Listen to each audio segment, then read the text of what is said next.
খুব সকাল সকাল ঘুম থেকে আজকে উঠেছি। উঠে রেডি হলাম। রেডি হয়ে ভাইকে ডাক দিলাম যে তাড়াতাড়ি ওঠ, উঠে রেডি হও, আমাদের সাথে একটু বের হবি। তো ভাই তো অবাক, এত সকাল সকাল কেন, কোথায় যাবে। ভাই তো কোশ্চেন করতে করতে করতে করতে মানে পুরেই অবাক। এখন আমি তবুও ওকে কিছু বলিনি। তো এখন আমরা বের হচ্ছি। আসসালামু আলাইকুম গাইস। আজকে আমরা বের হচ্ছি, আমি আর আমার বোন প্রিয়া, রোজা ইসলাম প্রিয়া, এর সাথে আছে রায়হান আহমেদ সোহান। আমরা 3 ভাই বোন যাচ্ছি বাংলা মোটর, যেখানে আমরা আজকে যাব, সেটা একটা সারপ্রাইজ রাখলাম। আজকে আমরা যাব কোথায় তা সবাই দেখার জন্য একটু চোখ রাখুন। আর আমরা ধীর গতিতে পৌঁছাচ্ছি অবশ্য।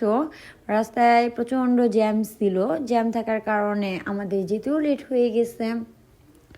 এখন আমরা আমরা ভাই বোন সিএনজিতে খুব গল্প করছি আর রাস্তায় যাচ্ছি। এই তো মতিঝিলের কাছাকাছি এসে পড়েছি। মতিঝিলের এই শাপলা চত্বরটা আমার এত ভালো লাগে বলার বাহিরে। যখনই যাই এতটুকু আমার খুব ভিডিও করতে ভালোই লাগে, মন চায়। আর এরকম ঘুরতে ঘুরতে ঘুরতে ঘুরতে দেখা গেলো আমাদের খুব ক্ষুধা পেয়ে গেছে।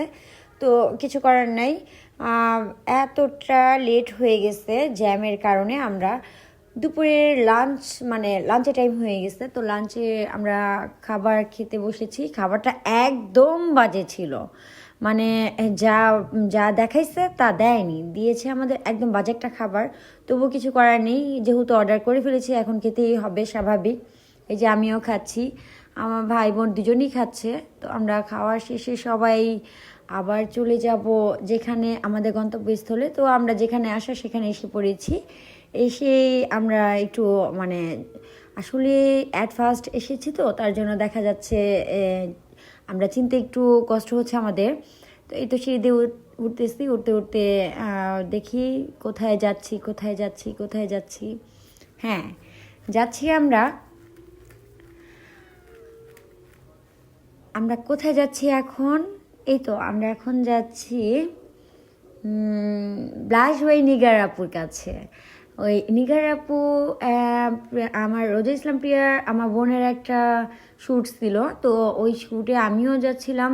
আমার ভাই আমরা দুজনই ছিলাম। তো যে সাজাবে প্রিয়াকে সে হচ্ছে ব্রাইডাল শ্যুট, যে ব্রাইডাল শ্যুটটা করবে সে হচ্ছে নিগার ব্রাশ রুশ বাই নিগার আপু। এই তো নক করছি।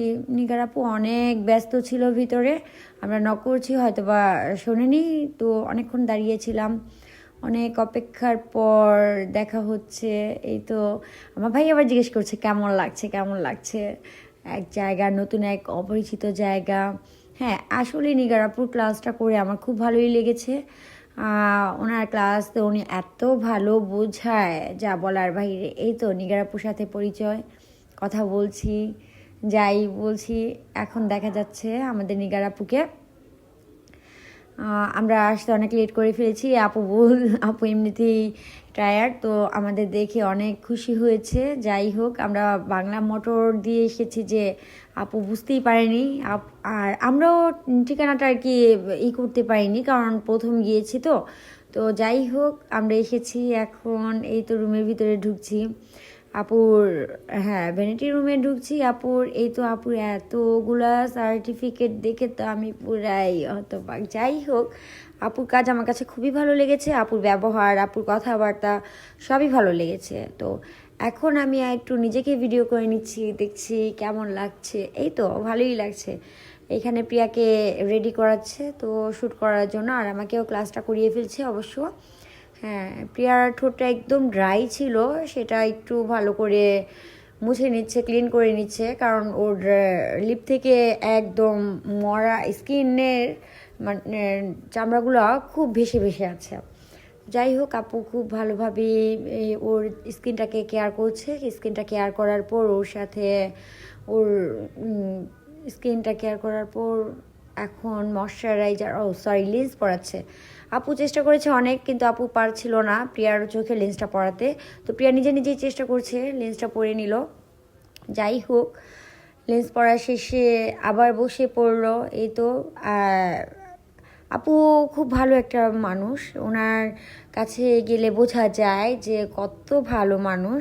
তা যাই হোক, একজন মানে আমিও ভিডিও করছি, ক্লাস করছি, কাজ করছি, সাথে একটু টিকটক করছি, খুব ভালোই লেগেছে, দিনটা খুব ভালো কেটেছে। যাই হোক, আমার ভাইয়ের কথা আর কি বলবো, সে তো ড্রয়িং রুমে বসে অপেক্ষা করছে কতক্ষণে কাজ শেষ হবে আর কতক্ষণে সাজ দেখবে, সাজ দেখে ভিডিও শ্যুট করবে। যাই হোক, খুব ভালো লাগছে। ব্লাশ রুশ বাই নিগার আপু, হ্যাঁ, তার লোগোটা দেখেও খুব ভালো লেগেছে।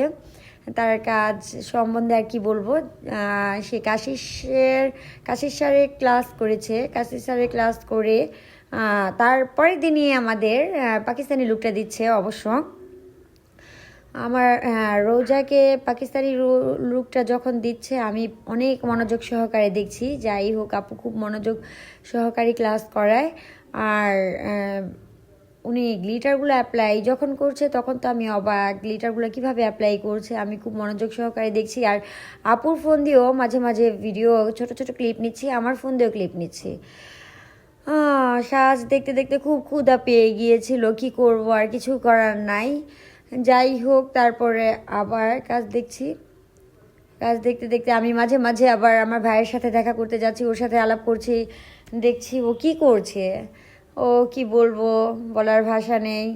যাই হোক, সবাই ওর ফাইনাল লুকটা দেখার জন্য অপেক্ষা করবেন। যাই হোক, আমি ওর ফাইনাল লুক এখনও আসেনি, ওর জাস্ট ফেসটা সাজানো হয়েছে, এই তো ওর ফাইনাল লুক এসে পড়েছে। ও মা, কি সুন্দর লাগছে, মাশাল্লাহ, খুব সুন্দর লাগছে রোজা ইসলাম প্রিয়াকে। ওর মোটিভেশনটা এতটাই সিরিয়াসলি ছিল যে বলার বাহিরে। ও হাসবে না কান্না করবে সেটাও বুঝতে পারছে না, মানে ও ভাবছে যে ও কি সত্যি সত্যি বউ সেজেছে। ও সেই, যাই হোক, বউ তো সাজা সবার কপালই থাকে, সাজ সেজে এখন আমরা চলে যাব, তার জন্য আমরা আবার চেঞ্জ করে বের হয়ে গেলাম। এই তো বের হয়ে যাচ্ছি। আল্লাহ হাফেজ, সবার সাথে আবার দেখা হবে। আর আরও এরকম এরকম ব্লগ নিয়ে বা ভিডিও নিয়ে আসবো। সবাই লাইক কমেন্ট শেয়ার করে দিবেন।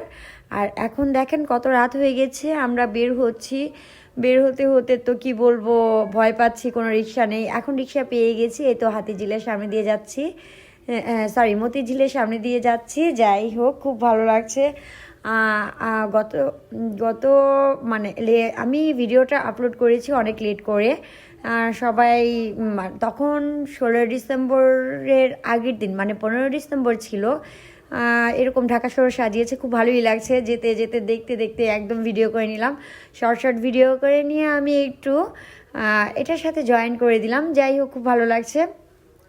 ঢাকা শহর ভিডিও টিডিও দেখলে খুব ভালোই। সবাই বেশি করে লাইক কমেন্ট শেয়ার করে দিবেন আশা করি। আর সবাই ভালো থাকবেন। আল্লাহ হাফেজ, আসসালামু আলাইকুম।